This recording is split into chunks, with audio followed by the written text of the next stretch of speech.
Good evening, Dean. Good evening, classmates. Our group will report on the welfare of the workers during pandemic.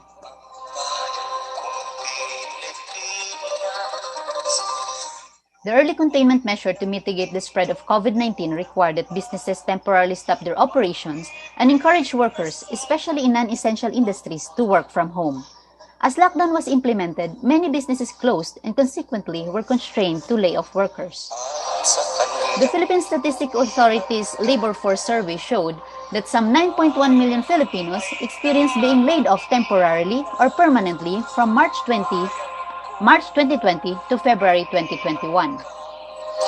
COVID cases as of May 10, 2021 has reached 1.1 million with more than 18,000 deaths.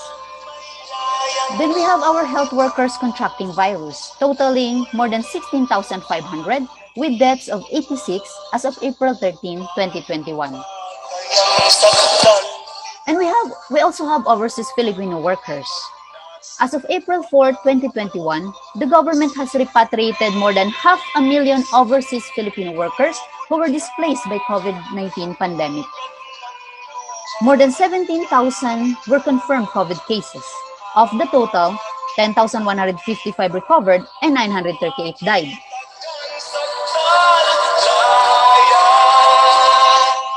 With the struggles and sacrifices of our workers, the question is, what is the government's response to protect them? The answer will be discussed by the next reporter. Thank you. Hi and good evening.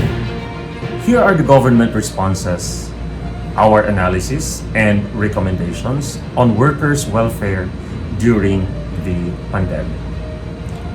Pertaining to the workers in the private sector, the Department of Labor and Employment, among the first measures are the implementation of the flexible work arrangement and distribution of financial assistance to different industries. Citing, for instance, DOLE Department Order 209 provides 5,000 assistance to workers greatly affected with the ECQ last March 2020. Department Order 210 gave limited employment to displaced marginalized workers who lost their livelihood due to ECQ. Another one is Department Order 212, another financial assistance of 10,000 pesos to OFWs who were also displaced. As to tenure, Department Order 215 extends to 1 year the allowable period of placing workers on floating status during the health crisis. And another cash aid under Department of Tourism and the Department of Labor and Employment joint memorandum was distributed in November last year, a 5,000 for employees of tourism businesses. And in April this year, the Employees Compensation Commission also included COVID-19 as compensable work-related disease. For the government workers, the Civil Service Commission permitted alternative work arrangement and support mechanism in May last year. It further declared the absence from work due to the imposition of community quarantine may be treated as excused absence. As for OFWs, the OWA granted 10,000 pesos assistance to some qualified OFWs in February of 2020. A month later, they provided food, airport assistance, temporary shelter, and transportation under the FAST program. In August of the same year, they launched the EASE project, offering educational assistance to qualified children of its members OFW affected by the pandemic. The Dole Cash Assistance. Dole said its assistance programs reached 1,059,387 workers and had disbursed about 4.44 billion of its regular budget and a separate of 1.05 billion in emergency fund. Pertaining to multiple work arrangement, Because of the alternative work arrangement, government employees found it hard to adjust to the new condition, such that support mechanisms such as health, psychosocial interventions, provisions of personal protective equipment to employees, and reasonable transportation facilities and housing quarters was made available to government workers. With regard to payment for hazard pay for health workers, in a palace briefing, Health Undersecretary Leopoldo Vega said the allocated budget under the Bayanihan 2 wasn't enough to cover the hazard pay and special risk allowance of medical frontliners since January. What we're asking for DBM right now is the hazard pay from January to June of this year. So we're asking for a budget for that kasi hindi na kinaya ng Bayanihan 2, he said. We're hoping that we'll be given that provision from DBM so we can actually easily download the hazard pay and the special risk allowance. The Dole Department Order number 215-2020 dated October 23, 2020 allowed the extension of the suspension of employment in case of declaration of war, pandemic, or similar national emergencies. Dole Undersecretary Benjo Benavides explained that when employees or companies suspend operations, they are allowed to place their workers on floating status. These employees are still considered employees but will not be given their salaries for the period that they are not actually doing any work.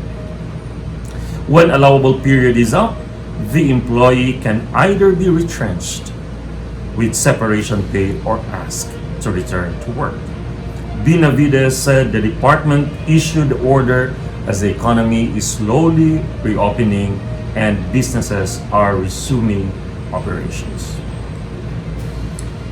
Here are our legal analysis pertaining to the political and civil rights of workers.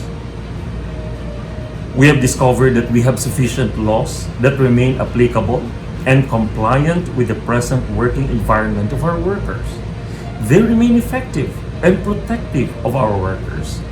Congress and the executive departments have enacted other laws, policies, as we have cited a while ago, that add protection to the rights of workers, especially during this unique time of the pandemic. On the grassroots level, however, it appears that the laws, policies enacted are insufficient. Like the one-year floating status, it appears is insufficient because of the prevailing condition and the inability of our economy to return back to normal. On the welfare rights of the workers, the welfare rights such as minimum wage, security of tenure, and the likes are still applicable and may still be enforced as against any employer. While there may be some relaxation as to some labor laws like constructive dismissal of our workers, as there is also a need to balance the rights of workers versus the rights of the company to survive. And to keep the balance between the rights of the affected workers versus the rights of the employer, there is a need for the government to do more in terms of giving bigger subsidies and realistic cash assistance which need to be institutionalized. Finally, here are our recommendations. Number 1, the need to protect security of tenure of workers. The government must finance work and wage subsidy schemes to minimize job losses. Provide a 100 billion bailout fund for ailing domestic companies on condition that the beneficiary company shall not lay off workers and not to use the fund to increase the salary of its officials. Number 2, on the promotion of health and welfare. The government must expand the coverage of ECC Board Resolution number 21-04-14 and relax the condition for the compensability of COVID-19 disease. Also, government must grant wage subsidy for returning OFWs and workers in privately owned businesses affected by the current emergency for a period of 3 months. Number 3, on the promotion and protection of political rights, the government must provide adequate and safer mechanisms for mobility for purposes of work.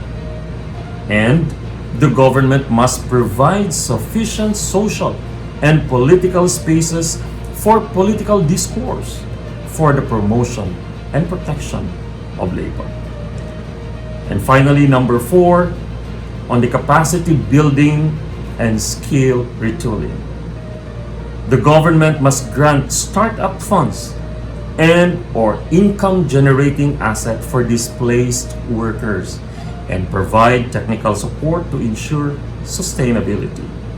And finally, the government must launch and support a retooling program for OFWs and other workers affected by the pandemic and provide support mechanisms for its sustainability. That is all for our report. Thank you.